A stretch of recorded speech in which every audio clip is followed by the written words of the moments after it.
J'ai béni Dieu pour cette grâce. Papa, merci encore pour cette opportunité de me permettre encore aujourd'hui, de me mettre encore une fois de plus à parler de la part de Dieu. Tous mes collègues serviteurs, où que vous soyez, ou qui sont passés à ce lieu pour prêcher, que Dieu vous bénisse encore davantage. Que Dieu vous donne encore une double onction, une triple onction. Il n'y en a pas une différence, c'est juste une personne d'autre que Dieu a permis que nous puissions ajouter un point que les autres ont déjà construit à bâtir. Que Dieu vous bénisse encore. Seigneur, nous bénissons encore le nom de Jésus qui a permis que nous puissions venir. Seigneur, bénis encore cette assemblée qui a permis de venir encore nombreux pour venir nous écouter. La Bible dit que c'est poussé par l'Esprit que les hommes ont parlé de ta part. Au nom de Jésus, nous avons ainsi prié. Amen. Waouh! J'ai l'habitude de prêcher dans les églises, mais aujourd'hui je suis dans une assemblée, je tremble. J'ai l'habitude de prêcher dans les dimanches, dans les églises. Mais là où maintenant je me retrouve et je tremble. Je ne sais pas pour toi, mais moi je tremble. Je ne sais pas où est-ce que je vais commencer et où est-ce que je vais terminer. Mais l'onction de Dieu est tellement dans ces lieux. Je parle à quelqu'un, l'onction de Dieu est dans ces lieux. Oh, je dis à quelqu'un, tu es venu non pas par hasard. Dieu t'a amené en ces lieux pour que tu ne sortes pas tel que tu es venu. Je parle à quelqu'un, tu ne sortiras pas tel que tu es venu. Je vais nous demander de prendre nos Bibles dans Jean chapitre 15 à partir du verset 4 et à 5. C'est là où nous allons lire la parole de ce matin. C'est Dieu qui va nous faire du bien. Si vous avez trouvé vos Bibles, s'il vous plaît, avec la grâce et l'onction et le respect que je vous dois, mettez-vous debout. Nous allons lire la Bible, s'il vous plaît. Nous allons honorer un homme qui est au-dessus de tout. Il est au-dessus des prédicateurs, il est au-dessus de tout le monde. C'est le nom, c'est Jésus. Alors, lisons la parole de Dieu. La Bible dit ceci. Demeurez en moi et je demeurerai en vous. Comme le sarment ne peut de lui-même porter des fruits, il ne demeure attaché. Dis avec moi, attaché. Quelqu'un peut répéter avec moi, attaché. N'oubliez pas ce mot-là, que nous allons encore plus l'utiliser. Au cep. Donc, dis-moi, au cep. Attaché au cep. Ainsi, vous ne le pouvez non plus si vous ne demeurez en moi. Verset 5. Je suis le cep. Vous êtes le sarment. Celui qui demeure en moi est en qui je demeure, porte beaucoup de fruits. Car sans moi, vous ne pouvez. Quelqu'un peut répéter avec moi. Sans moi, vous ne pouvez. Je ne parle pas d'Emmanuel qui parle, ce n'est pas Emmanuel qui parle, c'est Jésus qui parle. Jésus dit à son peuple, sans moi. Cela veut dire que sans moi, Jésus, ça passe pas moi Emmanuel, mais sans moi, Jésus, vous ne pouvez. Oh, je parle à quelqu'un, dis à ton voisin à gauche ou à droite, sans moi, vous ne pouvez rien faire. Veuillez vous asseoir dans le nom de Jésus. Sans moi, vous ne pouvez. C'est ça le thème de ce matin où nous allons partager avec vous. Sans moi, vous ne pouvez rien faire. Cela veut dire que dans notre incapacité à faire, pendant que nous sommes incapables Dieu est capable de nous remettre de l'incapacité à la capacité. Je parle à quelqu'un, sans moi, vous ne pouvez rien faire. Cela veut dire que vous avez commencé une histoire dans vos vies. Mais tu as oublié d'inviter quelqu'un. Si vous n'invitez pas Jésus dans votre vie, dans votre histoire, rien ne va fonctionner. C'est pourquoi j'ai dit à quelqu'un, dis à ton frère, sans moi, vous ne pouvez rien faire. Si vous avez commencé des affaires sans Jésus, je vous conseille et je nous conseille d'inviter Jésus dans tout ce que nous faisons. Dans les capacités, Dieu est toujours là pour nous porter vers la capacité. Dans notre impuissance, Dieu nous ramène dans la puissance. Pendant que toi tu crois que ça va marcher ou ça ne va pas marcher, tu te poses des questions. Mais j'aimerais te dire que ça va marcher parce que Dieu est à côté de toi. Parce que sans Dieu, nous sommes incapables de faire. Sans Dieu, on ne peut rien faire. Jean est en train de dire quelque chose de très important. Il a dit, demeurez en moi. Cela veut dire que si tu demeurais en dehors de Dieu, nous devons faire quoi? Retourner dans la présence de Dieu. Asseyons-nous. Nous avons le privilège et la grâce de nous avoir un pasteur et une maman à côté de nous. Nous devons être enseignés parce que Dieu leur donne des messages et des paroles puissantes pour que le peuple de Dieu puisse recevoir la faveur de Dieu. C'est pourquoi je conseille à quelqu'un de demeurer dans la présence de Dieu. Demeurer en moi parce que Dieu est toujours fidèle. J'ai dit à quelqu'un, je ne sais pas, je suis en train de trembler, je ne sais pas comment commencer, comment dire quelque chose. Mais je sais une chose qui est vraie. La grâce de Dieu est ce matin. Le Père de toutes grâces, nous te disons merci. La Bible dit que c'est poussé par l'Esprit que les hommes ont parlé de ta part. Que moi je disparaisse, mais que toi tu prends contrôle de toutes choses. Prends contrôle de tout ce qui va se passer en ces lieux. Au nom puissant de Jésus-Christ de Nazareth. Je disais à quelqu'un, nous avons commencé à parler, sans moi vous ne pouvez rien faire. Cela veut dire que nous ne pouvons pas faire avancer si Dieu n'est pas au contrôle de notre histoire. Nous ne pouvons pas avancer si Dieu n'est pas automatiquement dans notre vie. Nous savons tous que Jésus présente le Père comme étant le vigneron. Jésus est en train de nous montrer que le Père était un vigneron. Jésus est le cep. Et nous sommes les sarments. Cela veut dire que nous devons être branchés, dis avec moi branchés, attachés à Jésus. Si nous voulons produire des fruits, si nous voulons que les gens sentent que Dieu est avec toi, nous devons être connectés à Jésus. Nous devons demeurer dans la présence de Dieu. C'est pourquoi j'ai dit attache-toi, connecte-toi, parce que Jésus va alimenter ta vie. Dieu va donner le pouvoir que toi tu manques, que ce que toi tu ne vois pas. Bien aimé, si toi tu ne sais pas ce que l'ennemi est en train de penser pour toi, mais Dieu connaît ce qui va se passer. Il arrive des fois, tu ne vois pas, tu ne comprends pas, mais Dieu connaît toutes les choses. Oh, j'ai dit à quelqu'un, comme le papa vient de nous dire qu'un aîné qui vient de partir, un homme de Dieu que nous croyons, nous respectons, qui croyait qu'il allait partir ce jour-là? Papa nous a dit ici, il parlait avec sa femme, on se verra demain. Qui a dit que tu verras demain? Moi qui vous prêche, qui savait qu'aujourd'hui je serais à la bonne en train de prêcher aujourd'hui, si ce n'était pas la présence de Dieu? C'est pourquoi Dieu a dit, sans moi, vous ne pouvez rien faire. Moi, si je croyais compter à ma capacité, compter à moi, je ne pouvais pas avancer. Mais si Dieu dit, sans moi, vous ne pouvez rien faire. Nous savons tous que Jésus présente le Père comme étant le vigneron. Il se présente lui-même comme étant les sept et nous comme étant les sarments. Pour que les sarments portent des fruits, la seule condition, il faut qu'ils soient attachés au sept. Tu ne peux pas porter des fruits, tu ne peux pas porter des fruits si tu n'es pas attaché à Jésus. Je répète encore, si tu n'es pas attaché à Jésus, nous ne pouvons pas porter des fruits. Jésus est le seul, je dis bien le seul, à qui il peut faire des miracles plus que ce que toi tu as imaginé et pensé.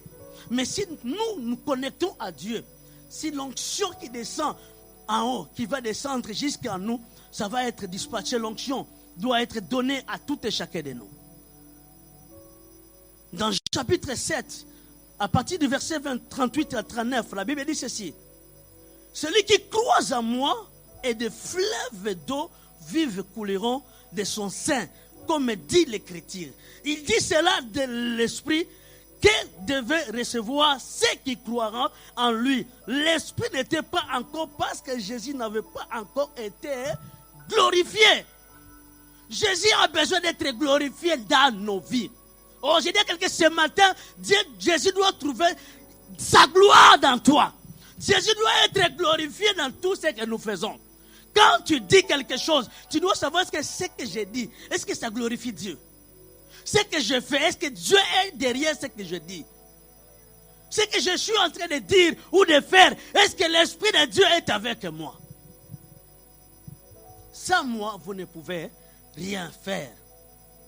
Sans Jésus dans notre vie, nous ne pouvons rien faire par tous les plans.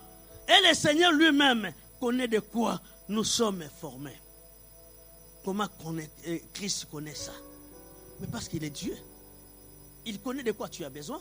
Il sait de quoi, de quelle matière que tu es formé. Dieu connaît de quelle matière à laquelle tu es formé. Dieu connaît cela. Il sait de la poussière que Dieu nous a tirée. Il avait besoin de souffler dans notre narine pour que nous puissions devenir des êtres vivants. C'est pourquoi Dieu dit, sans moi, vous ne pouvez rien faire.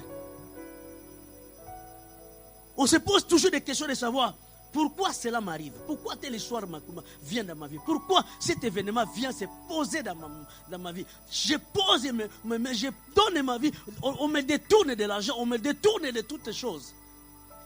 Parce qu'il y a des fois où nous faisons des événements sans pour autant associer Dieu dans ce que nous faisons. Nous nous engageons dans certaines histoires sans pour autant savoir que Christ est toujours au contrôle de tout. Jésus connaît la matière dont nous menons notre vie spirituelle. Comment tu mènes ta vie spirituelle? Comment te comportes-tu devant Dieu? Pose-toi la question. C'est une question qui nous a tous été posée de savoir. Sans Dieu, nous ne pouvons rien faire. Moi qui vous prêche aujourd'hui, si ce n'était pas Dieu, c'est pourquoi Dieu a dit, sans moi, vous ne pouvez rien faire. Moi, je n'allais pas me mettre de vous ici aujourd'hui à prêcher si ce n'était pas Dieu. Mes parents ont prié, beaucoup de monde ont prié. Ils ont déclaré, ce jour-là, j'étais planifié à aller prêcher à Paris. Selon les hommes, mon planning était bien serré pour aller prêcher. Mais sans pourtant savoir ce que Dieu voulait faire, demain ne m'appartient pas. C'est Dieu qui connaît ce qui va se passer. Si je savais que moi, je savais que je vais prendre ce train, j'irai là-bas. Oh, mon bien-aimé, vous voyez Emmanuel comme ça. Demande-moi quand j'étais à l'hôpital. Moi, j'ai vu des photos quand on m'a prise, je suis parti dans les comas. Peut-être que vous ne comprenez pas. 27 degrés de, comment on appelle, 27 de tension. 27. Qui peut arriver à 27 pour rester vivant? C'est pourquoi Dieu dit, sans moi, ce que vous faites, ce que vous dites, mais dis-le parce que Dieu doit trouver son compte dans ce que vous faites. Si Dieu ne trouve pas son compte, il s'étonne de savoir comment cet homme vit. Nous vivons par la grâce de Dieu. Oh, j'ai dit à quelqu'un, nous vivons par la grâce de Dieu. Si nos parents ont totalisé 23 ans de mariage, c'est par la grâce de Dieu. Nous, on est encore dans les 11 ans de mariage. On n'est pas encore arrivé à 23. C'est pourquoi j'ai appelé ma femme, venez recevoir l'onction. Cette onction ne doit pas partir. Nous devons être associés dans la grâce de Dieu, dans l'obéissance à sa parole. Dis avec moi l'obéissance à sa parole. Quand nous sommes connectés véritablement au sceptre, qui est Jésus, et que notre vie est alimentée, dis avec moi notre vie doit être alimentée. Je ne sais pas pour toi si ta vie est alimentée, mais dis avec moi, ma vie doit être alimentée. Que Dieu puisse alimenter la vie de quelqu'un, je déclare dans votre vie, que tu sois réellement alimenté. Je prie pour que toi, tu puisses recevoir la grâce de Dieu. Sois connecté au sceptre, qui est Jésus. Si Jésus est à tes côtés, rien ne peut t'arriver. Oh, tu ne mourras pas comme les gens en disent. Tu vivras, tu vas déclarer combien Dieu est fidèle dans votre vie. Bien aimé, notre vie est influencée par ce que nous entendons. Nous sommes tellement influencés par ce que les autres disent. Oncle a dit. Papa a dit. Dans notre village, on dit tata, moi aussi. Notre tante a dit quelque chose. Tellement nous sommes environnés de tout ce qui se passe dans ce monde, on croit. Ce que les autres ont dit, c'est ce que Dieu a dit. Oh, Dieu n'a pas encore dit quelque chose. Dieu n'a pas encore dit. J'ai dit à quelqu'un, Dieu n'a pas encore dit. Rien ne peut se passer dans ma vie sans que Dieu n'a encore rien dit. Ce dimanche, nous devons apprendre une seule chose, nous devons être associés, attachés au sceptre. Être renouvelés tous les jours. Parce que le sceptre, quand il envoie des vitamines qui sortent, il y a une grâce qui vient, qui monte. Mais comme toi, tu es attaché, Dieu te redonne encore. Qu'est-ce que tu cherches? Dieu te donne. Qu'est-ce que tu cherches? Le mariage, Dieu te donne. La guérison, peu importe dans quel domaine à laquelle tu cherches. Oh, je déclare que tu sois guéri dans tous les domaines de votre vie. Oh, je dis bien, je déclare que la guérison revienne dans votre vie. Si tu n'es pas malade, peut-être demain ou après-demain, ça viendra. Que Dieu puisse t'échapper. Que devienne un échappatoire, que tu sors dans ces domaines-là. Que Dieu te puisse te mettre au large. Afin de comprendre que sans moi, vous ne pouvez rien faire. Qui dit la parole. Quand Jésus connaît toutes les choses, dis avec moi, Jésus connaît toutes les choses. Même si tu caches, on aime bien cache-cache. On aime bien paraître devant les gens. On aime bien te montrer devant les gens. Tu vois bien, je suis bien costumé, cravaté. On va se dire que cet homme-là, il est beau. Mais tu ne sais pas ce qui se passe de moi dans la nuit. Ce qui se passe de moi après quand je quitte ici. Ou je sors dehors. Quel rendez-vous tu as pris? Avec qui tu connais? La nuit, tu as parlé avec qui tu connais. Mais Jésus n'est pas étonné. Il sait de quoi tu as besoin. Oh, tu ne sortiras pas d'asseller ça pour autant être attaché avec Jésus. Je parle à quelqu'un, tu ne partiras pas de ces lieux. Ce matin, c'est la journée de grâce. Et quand la grâce est là, nous devons profiter de la grâce de Dieu pour que nous puissions recevoir la grâce et l'onction qui est dans ces lieux. Là-bas, il y a la grâce de Dieu. Là-bas, il y a l'onction de Dieu. Quand Jésus connaît toutes les choses, il a dit dans sa parole, avant qu'Abraham ne soit, je fis, dans Jean chapitre 8, verset 58. Il a dit dans sa parole, avant qu'Abraham soit, moi, je fis. Jésus leur dit, en vérité, je vous le dis, avant qu'Abraham fît, je suis. Ah, je dis à quelqu'un, avant que toi tu puisses parler de ta vie, Dieu était déjà là. Dieu connaissait tes problèmes. Dieu connaît de quoi, de quelle forme tu es formé. Il sait de quoi tu as besoin. Il a besoin seulement que tu puisses être attaché au sceptre. Oh, Jésus a besoin que toi, tu puisses être connecté. Ce n'est que le pouvoir de parler, ça ne t'appartient qu'à toi. De dire, Seigneur, je m'associe et je m'incline et je m'avance vers toi pour être associé et attaché à ta parole. Il sait de quoi tu as besoin. Avant qu'Abraham fît, Jésus était toujours là. Nous avons besoin de quoi? De sa puissance. Nous avons besoin que de la puissance de Dieu puisse être manifeste dans nos vies. Ce matin, nous voulons vivre une autre chose, une onction différente. C'est pourquoi on a dit que tous les autres noms disparaissent. Que le nom de pasteur Emmanuel puisse disparaître. Laisse que le nom de Jésus puisse être vraiment en permanence. Je dis en permanence à ce moment ici. Si tu ne comprends pas que Dieu est déjà là, il est déjà là. Nous sommes déjà dans la présence de Dieu. Nous avons besoin de son aide. Parce que sans l'aide de Dieu, on ne peut pas avancer. Si Dieu n'est pas venu pour t'aider, bien aimé, je te garantis, tu vas échouer. Et quand tu vas échouer, tu vas te dire, mais pourquoi j'ai échoué? À ce moment-là, la conscience revient. On commence à se poser des questions, pourquoi j'ai échoué? Mais parce que tu n'as pas associé Dieu dans ce que nous faisons. Associe Dieu, associe Jésus dans tout ce que nous faisons. Sans moi, vous ne pouvez rien faire. Bref, dans notre prise de conscience, on a besoin de sa prise en charge. Pendant que nous sommes là, on doit être conscient que j'ai dit, Jésus, j'ai besoin que tu me prennes en charge. Parce que si toi, tu ne me prends pas en charge, je n'arriverai à rien du tout. Je n'avancerai à rien du tout.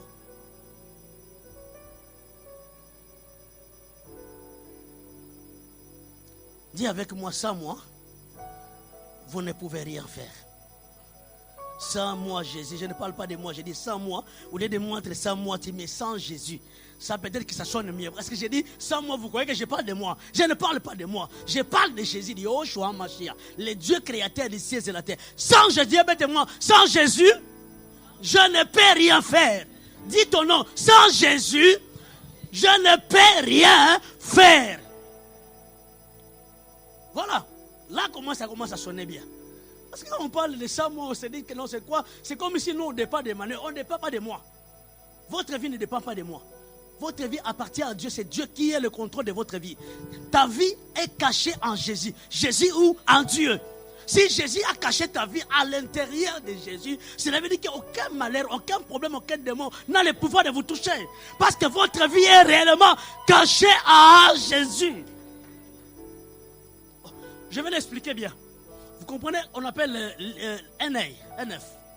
Quand vous prenez un œuf, quand vous avez un œuf, pour manger les jaunes d'œuf, il faut casser les croquis. Pour casser les croquis, l'histoire n'est pas encore terminée. Il y a encore les blancs d'œuf. Il faut encore casser les blancs d'œuf pour arriver aux jaunes d'œuf. Alors, jaune d'œuf est comme toi et moi. Ta vie à toi est cachée où? En Jésus, qui est le sceptre. Nous sommes cachés où ça? En Jésus. Alors, le blanc d'œuf est comme Jésus. Alors, le croquis est comme Dieu. Alors, quel est le démon, quel esprit méchant qui pourra tuer Dieu? Pour qu'il puisse tuer Dieu, qu'il puisse aller tuer Jésus. Pour que ta vie à toi, que Dieu a cachée, quelque part que toi, tu ne peux pas imaginer. Dieu cache ta vie loin. Je dis bien très, très loin. Je me pose des questions quand on aime bien les prophètes, on aime bien de tous les crier, chercher les autres à dire. Prophète, qu'est-ce que Dieu a dit? Mais toi, ta vie est déjà cachée en Dieu. Nous avons la grâce de recevoir, avoir un pasteur qui nous nourrit tous les jours. Mais on aime bien donner de l'argent à les prophètes. Alors, je vous dis ce qui est vrai. Les gens aiment bien donner de l'argent, envoyer à des prophètes. Je suis un fils d'un prophète. Mais je ne peux pas donner ma foi à mon père spirituel. Je donne ma foi à qui? À Dieu. Parce que c'est lui qui est notre Jésus, qui est notre sceptre. Il est le serment. Le Dieu puissant qui est en train de faire toutes les choses dans votre vie. Seuls, nous ne pouvons pas faire face aux menaces de puissance et de ténèbres qui nous guettent.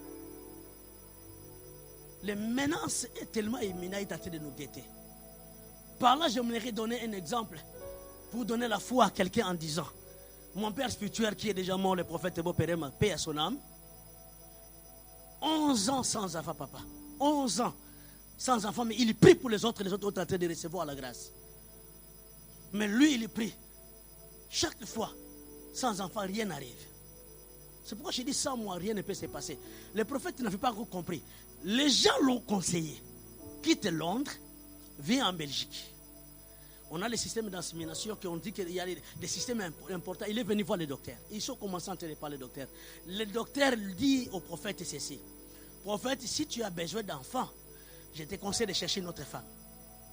Parce que ta femme ne donnera jamais des enfants. Le prophète dit non, ma femme va me donner des enfants. Il dit papa, je vous dis, si tu as besoin d'enfants, bon peut-être que tu ne comprends pas. Le docteur lui dit maintenant il lui menace. Prophète, si cette femme accouche, moi le docteur j'arrête la médecine. C'est là où maintenant j'ai dit sans moi, vous ne pouvez rien faire. Là où le prophète, l'esprit est revenu en lui en disant, ah quoi? Vous avez dit quoi? Si cette femme accouche, tu arrêteras la médecine. On arrête tout aujourd'hui. Je rentre à Londres. Mais, sache que avant de partir, je te dirai une seule chose. Je t'appellerai, docteur. Cette femme va accoucher. Mais je t'appellerai, toi, docteur, tu arrêteras la médecine. Bien aimé, il est parti à Londres. Quelque temps après, la femme est tombée enceinte. Parce que Dieu est entré quelque part. Quand Jésus arrive quelque part, oh, il fait tellement de grandes choses. Il s'est passé quoi? Le prophète a attendu que la femme a accouché. Quand la femme a accouché, il a pris le téléphone comme prévu. Il a appelé le docteur. Alors le docteur dit, oui prophète, c'est toi que j'avais dit que si ta femme accouche, j'arrête la médecine. Le prophète lui dit, est-ce que tu es prêt à arrêter la médecine? Parce que ma femme, Dieu l'a visitée, elle a accouché. Le docteur a dit non. C'est pourquoi je dis à quelqu'un, ce que les autres disent de toi, c'est ce qu'eux disent.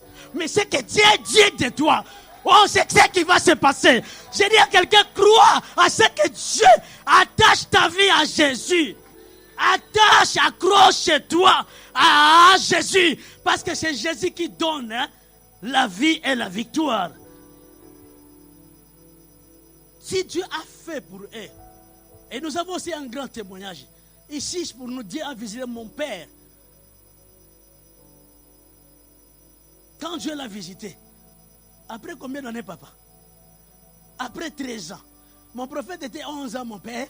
Mais mon papa, maintenant, après 13 ans. Vous savez, à chacun son histoire. À chacun qui a son problème. Ton problème n'est pas être mon problème. Ta visitation que Dieu va te visiter, il va me visiter différemment de ce qu'il a fait pour toi. Après 13 ans. Je me souviens, papa, une fois, on était encore de l'autre côté. J'étais en train de prêcher. J'étais en train de dire, de prêcher. J'ai dit, comme le fils, un garçon du pasteur. L'église m'a ramené. Ce n'est pas un garçon, c'est une fille que Dieu lui a donnée. J'ai continué à prêcher, à prêcher, à prêcher. J'ai en train de prêcher. J'ai dit, comme un fils du pasteur. L'église m'a rappelé encore que non, ce n'est pas un fils, c'est une fille. Ah là, l'esprit m'est revenu à moi. J'ai dit, Seigneur, le prochain enfant, papa, que tu auras, ce sera un garçon. Il n'y a pas que moi. Il y a eu beaucoup de serviteurs qui ont parlé. Et Dieu a accouché, papa nous a donné un garçon que nous aimons dans ces lieux. J'ai dit à quelqu'un, si Dieu est avec toi, quoi que tu fasses, tout ce que tu fais, fais confiance à la parole de Dieu. Dieu est notre source de victoire. Jésus est la source de victoire dans nos combats, dans nos combats spirituels. À chaque fois que nous combattons, nous devons croire que Dieu est là. Contre nos ennemis. Il y a des ennemis qui sont toujours entourés. Au gauche, à droite, ils sont tout autour de toi, en train de vouloir te faire du mal, de te cribler comme un formant. Jésus est la source de notre succès. Oh, je parle à quelqu'un, Jésus est la source de votre succès. Aujourd'hui, je déclare dans votre vie que Jésus est la source de votre succès. Je ne sais pas dans quel domaine tu as besoin de voir le succès de Dieu. Dans quel domaine tu as besoin de voir la gloire de Dieu. Mais sache-le que Jésus te le donne. Aussitôt dit, aussitôt fait. Aussitôt fait, aussitôt vécu. Aussitôt vécu, aussitôt accompli. Que la gloire et la grâce de Dieu soient avec toi. Que tu puisses vivre ce que Dieu dit et ce que Dieu déclare dans votre vie. Ce que Dieu a dit tel que ça viendra. Oh, j'ai dit ça arrivera tel que Dieu l'a dit. Si Dieu a dit que tu ne mourras pas, ça pour autant avoir des enfants, Dieu, il te donnera des enfants. Si Dieu dit que tu ne mourras pas, ça pour autant avoir la guérison dans votre vie physique. Dieu te le donnera au nom de Jésus. Crois seulement et tu verras la gloire de Dieu. Car tout ce que Dieu a créé, tout ce que Dieu a créé domine puissance, richesse, etc. Il a mis toutes les choses où? En Jésus.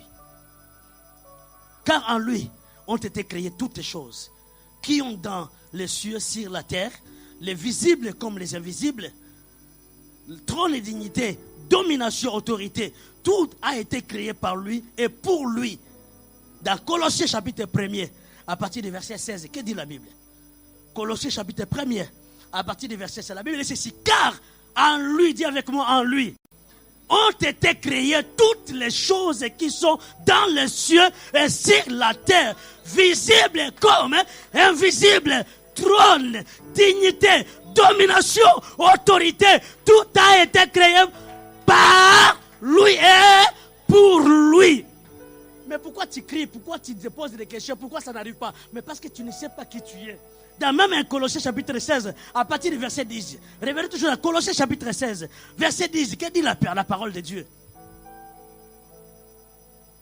Technique, Colossiens chapitre 1. Colossiens chapitre 1, à partir du verset 2. Colossiens chapitre 2, verset 10, s'il vous plaît. La Bible dit ceci. Colossiens chapitre 2. Je dis bien 2. Vous avez tout pleinement en lui. Dis avec moi, en lui. Je ne parle pas de quelqu'un. Je dis nous avons tout pleinement acquis en Jésus, qui est le chef de toute domination et de toute autorité. Tout ce que nous cherchons, il suffit d'être seulement associé à Jésus. Pleinement demeuré, attaché au sceptre. De savoir que si le sceptre a commencé à alimenter, de donner des grâces, des dominations vont arriver en toi. Dans quel domaine que tu as besoin de voir Dieu, Dieu va tellement te donner tout ce que tu cherches. Nous serons plus que vainqueurs dans nos combats. Certes, on mourra, on nous fera la guerre, comme dit la Bible, on nous fera la guerre. Mais nous ne serons jamais vaincus. Le diable viendra te faire la guerre. Il viendra me faire la guerre. Mais sache-le qu'il ne va pas remporter la victoire. Parce que nous ne combattons pas pour la victoire, nous sommes dans la victoire déjà. Nous combattons, Dieu a déjà donné la victoire. Ils nous feront la guerre, mais nous ne serons pas vaincus. Nous serons la tête et non la queue. Nous sommes guéris de nos maladies par ces meurtriciers. Nous l'invoquerons dans notre détresse. Il dira, me voici. Tout ce qui est mort en nous, dis avec moi, reprendre vie. Qu'est-ce qui est mort dans ta vie? Qu'est-ce qui est réellement mort dans votre histoire? Travail qui est décédé, mais sache qu'il n'est pas impossible avec Dieu. Tu es au chômage, tu n'arrives pas à trouver de travail, d'emploi. Tu as envoyé des CV à des CV, mais toujours des réponses négatives. Mais je te dis que nous avons un Dieu qui est puissant, autorité, domination, tout est déjà sur lui. Il dit, si seulement si nous sommes attachés au sceptre, nous allons voir combien Dieu est capable de faire. Le travail, il va tellement te donner. Dans le domaine des finances, ça ne marche pas. L'argent ne fonctionne pas. Tu n'arrives pas à boucler de fin du mois. Mais parce que Dieu est déjà dans ta maison, tout va fonctionner. Tout ira très bien. C'est là que je voulais conclure mon message en disant un témoignage qui est tellement capital. Pourquoi je le dis capital? Parce que Dieu a fait tellement de grandes choses. Pourquoi nous avons tiré ce thème? Sans moi, vous ne pouvez rien faire. Il y a une sœur qui est sortie des États-Unis, qui était habitée dans la maison de Dr Albert Mundeke en Afrique. Ce qui s'est passé, c'est quoi? Il habite aux États-Unis, il y a ce qu'on appelle green card. Il a perdu sa green card. Mais avant de le perdre, il avait pris la photo dans son téléphone. Ils sont venus en vacances avec son mari et ses enfants en Afrique. À l'aéroport, quand on voit, oh non, on s'est dit, oh non, c'est toi, ok, entrez. Il est entré, mais maintenant pour sortir, c'est ça le problème qui se passe. Le jour de leur retour, je lui avais écrit que non, maman, Pichouna, je viens le 18. Il dit, pasteur, désolé, on ne va pas se voir parce que je vais retourner. J'ai dit que Dieu vous accompagne, que vous partez. Exactement, on arrive le 18. Ils sont arrivés à l'aéroport. On a accepté de faire passer son mari, les enfants, mais elle, tu ne passes pas. Ah oui, mais madame, monsieur, je n'habite pas. Monsieur, à part le passeport, on a besoin de voir ta carte d'identité. Green card est comme la différence, comme la carte d'identité. Malgré des discussions, les gens qui travaillent de l'immigration ont dit, madame, tu ne pars pas. Pourquoi je vous raconte cette histoire? Parce que le problème en est, j'ai eu à parler, pendant qu'on était en train de parler, elle avait publié dans les réseaux sociaux en disant qu'il avait pris tous les sorciers de tout le monde. Tous les membres de sa famille, tout le monde était sorcier. Sorcier, la journée, tu peux parler. La nuit, si tu n'es pas fort.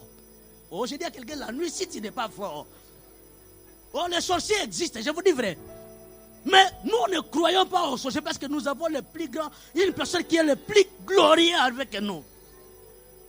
Et quand je suis arrivé là-bas, le 21, j'arrive là-bas. Je n'ai pas pu aller les voir. Le 22, parce que quand on l'a refoulé, tout le monde savait qu'elle était déjà retournée aux États-Unis. Elle se cache maintenant à la maison, elle ne sort pas. Si elle veut sortir, elle entre dans la voiture, directement à l'ambassade, elle ne sortait pas. On lui dit, madame, l'ambassade lui a regardé, on a cherché, on a vérifié, on dit que mais tu as toutes les choses, mais pourquoi on t'a refusé que tu puisses partir? On ne comprend pas pourquoi on l'a refusé. Mais toi, tu traites les autres sorciers. Mais sois fort la nuit. J'arrive là, j'ai dit, madame, je suis venu parce que Dieu m'a envoyé, tu as un problème qu'on doit parler. Elle dit, oui, papa, je crois que Dieu voulait que je ne parle pas qu'on puisse te voir. J'ai dit, qu'est-ce qui se passe? En commençant à me dire ce qui se passe, j'ai dit, madame, premièrement, c'est ta faute à toi. Ah oui, mais pas c'est toi qui es en train de chercher, vouloir connaître tous les sorciers. Tu attaques les sorciers, tout le monde. Mais sois fort la nuit. Si tu n'es pas forte. Mais quand ils vont revenir, on va te chicoter comme merci beaucoup, maman. Mais Dieu m'a dit, je lui ai dit, Dieu m'a dit une chose qui va se passer. Prends ton offrande. Quand la Bible dit que l'offrande parle, Ne me donne pas moi ton offrande, je n'ai pas besoin. Prends ton pasteur, prends ton offrande parce que l'offrande va parler à ta place. Va me donner à ton peuple. Mais moi je prierai pour toi. Dieu m'a ordonné que je vienne libérer ton passeport. Je viens libérer ton voyage. Je viens l'ouvrir maintenant. Et son enfant a fait 10 ans, papa, d'attente. En train d'attendre qu'on puisse l'appeler, juste qu'il passe l'interview. Mais qu'est-ce qui s'est passé? J'ai dit non, je vais prier pour toi d'abord et aussi pour ton fils. Mettez-vous à genoux, on va prier. J'ai dit, les dieux de la Bible, j'ouvre le ciel qui était fermé devant eux. Mais par l'air fort, ils ont ouvert, ils ont fait entrer les sorciers. Mais Seigneur, à cause de la grâce de Dieu que le pasteur qui est ici, mais je déclare la grâce de Dieu sur toi.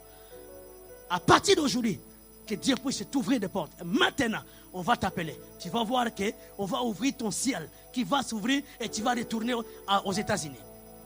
Une semaine après, on a prié aujourd'hui. Demain, on l'a appelé. Demain, on l'a appelé. Moi, je ne savais pas. Elle est partie à l'ambassade. On l'a appelé, mais madame, montre-nous, après l'interview, donne-nous ton passeport.